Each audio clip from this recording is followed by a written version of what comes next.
Hey YouTube, it's NedgyYGO here again.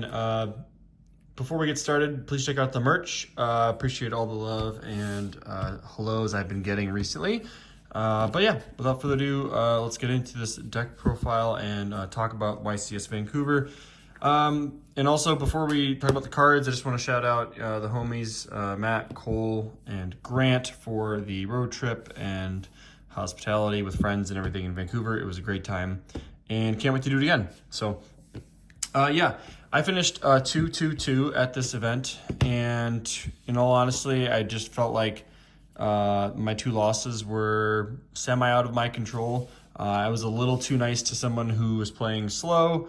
I shouldn't have been, and I should have just called a judge. I did tell him repeatedly to hurry up, but he didn't get the message. So yeah, so that was that, and then another loss was just because I got hit with shifter, and sorry, that slow player was not because of a, that was not a loss, that actually led to a tie.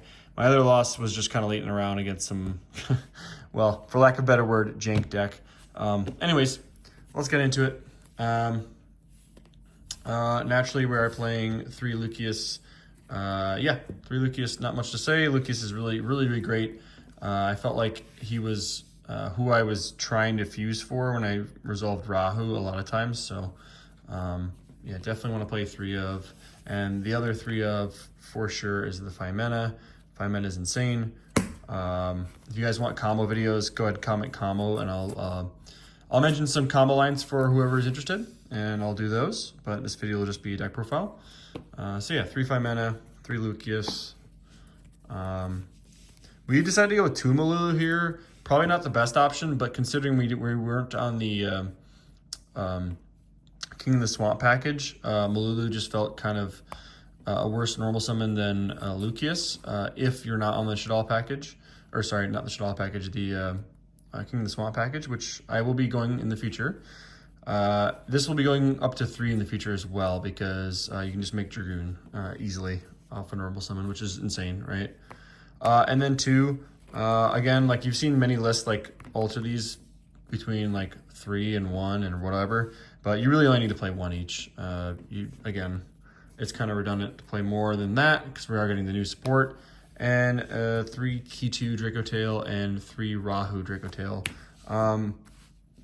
In my opinion, Kitu is broken. I think Kitu is like the best card in the deck.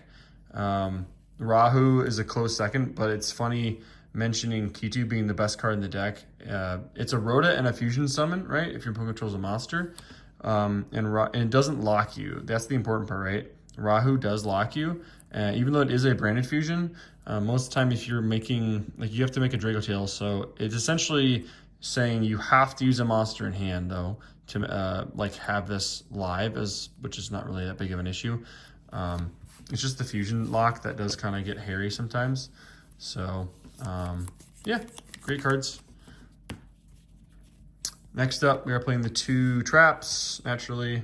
Not much to say about this, you know, Horn and Flame, both great cards. And then the 1 Tactics, the 1 Call By, the 2 stackiest cards of the game besides Shifter. You have to play them though because they literally win games by themselves. I actually didn't see Tactics the entire 6 rounds that I was playing. I did not see this card, which, I don't know, maybe contributed to why I wasn't winning as much, but I saw Call By once. It was actually the first round, and it did win me the game. So that's all I have to say about that.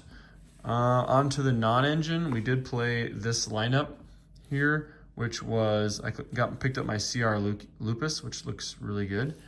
The Azuna package felt great. Might change up some extra deck stuff, but for the most part, making Ripper felt just insane. Especially during my opponent's turn. We are playing 3 Fua and 3 Pirellia. Some people just didn't want to play the Pirellia alongside the Fua, but I think that's ludicrous, especially when VSK9 is still probably one of the most represented decks at larger events. So I figure you have to be playing these 6. One other quick thing is I didn't want to play, like in this deck, something to note, you don't want to play like Imperm or anything that's not a monster. You need everything to be a monster because it really improves the consistency of the deck. And then 3 Ash Blossom, just because Not really for the Fuas. Like sometimes I'll ash the Fua just to prevent them from getting a draw and then add the ash back. But more so ash, I guess I just used for like mirror matches and it felt really good. And then it feels weird saying mirror matches, but and then these guys are fillers. So I want to talk about these guys, right? So 2 Valor, 2 Jerusalem, 2 Bell, 2 Phantasme, and 1 Nib. So I think I forget what this lineup is at. I think it's at 41. So the reason being for like these cards specifically, here I'll just move this over here, was mainly like this was a cash package before, right? Like this was Fenrir, this was Unicorn, this was Birth, right? And I think I just had like 2 Bell in here, and it was at 40. So I entered the tournament actually with this lineup being cash and clean 40, but I ended up changing to this ratio for the side events, which I only did 1, and it actually performed really well. I actually really liked this lineup, especially with the Phantasmes in the main. Like Phantasme plus Nib, oddly felt really good. Like this 2-to-1 package felt really good, and so did Bells, right? Like I think these guys felt amazing. They were they were amazing, right? Bell offensively using the mirror match paired along with Ash, and then Phantasme, and like Bell is just useful in every case, right? But yeah, these guys didn't really do much for me, so maybe I just find other hand traps to like throw in there, or just cut some down. Yeah, Valor was just fine. It was okay. Durastorm didn't get me to engine, so but it didn't impact or win me the game either. So I don't know. These cards were also just fine. Definitely flex spots in the deck, but I would definitely keep these in for sure. So with that being said, I think that was 42, I'm pretty sure. Let's see. Snagged this guy from a case from shout out my fiance, Joelle. 1 Mysterion, 1 Secretarion Dragon. Made this, won me the game against a Malice player. Made this, won me like a game against a mirror match. Let me 2 of them. Arthalion. 2 Arthalion. I actually, funny enough, I had 2 of these in the main event, and then I realized that's a mistake. I need to be playing a 3rd. So the 3rd came in at the side events. But to be honest, I never made a 3rd. Like in the main event, it really didn't happen. Like I know it should normally come up, and it's easily there, but a lot of times you don't need to make a 3rd. Like I think if you play correctly in the deck, you don't need to make 3 Arthalions, which is why I wasn't playing a 3rd, but you know, fuck it. We're playing 1 Goulamil because you really don't need to play more than 1 Goulamil. Like the interaction of pop comes up. But then again, now that I'm thinking about it, sometimes this does come up in the grind game in the mirror. So maybe 2 Goulamil is the move. So I'll explore that a little more. And then we are playing a Super Poly package. Having this in the main, like the starter extra deck, felt good, but kind of waste of space, right? Like Super Poly in the side, I just felt like having these 3 in the extra deck because there wasn't any other cards that I felt were filling the space efficiently. Maybe Azuna's, right? But I wanted to also have a solid side deck or side package for everything. And then for Max Z's, Ripper, Skyblaster, and Typhon. Ripper put in work. Skyblaster's crazy card. Like a lot of times, in a neutral game state, Skyblaster's crazy because you just like book something and be over it, right? Typhon is like MVP, I think, right now. If you're not playing Typhon in the extra deck, you need to be. Typhon is your out to Dragoon. Typhon is your out to like the mirror match even sometimes.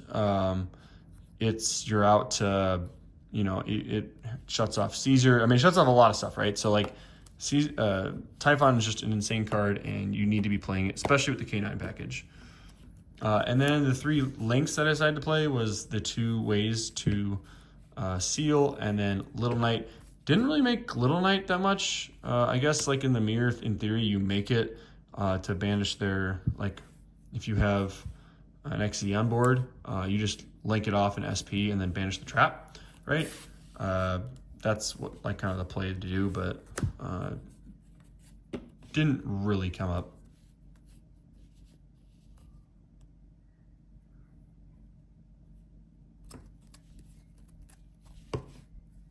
So that's it for the deck profile. Or sorry guys, actually, sorry, I was looking for it. Here we go. Side deck, we were on 2 nib. We were on 1 duster. Never sided in duster. Actually, sorry, I did side in duster, but it never came up. Did side the nibs in, came up a little bit. Lancey, obviously, for the 1 mouse matchup. Defenders, of course, they helped a little bit in the main event, but not a ton. 3 meows and then 3 soup poly. This 3 soup poly was pretty goated actually. Soup poly is pretty insane in this deck, especially in a yummy. I think this is the best board breaker into yummy by far. Especially if your deck loses to Herald, you need to be playing soup poly. So soup poly definitely won me games. And yeah, that is actually it for the deck profile. Thanks guys for tuning in, and I look forward to talking about something else in the upcoming weeks. That or you know, see me on Master Duel with Ninjas. So I'll catch you around guys, and expect some more deck profiles coming up. Thanks.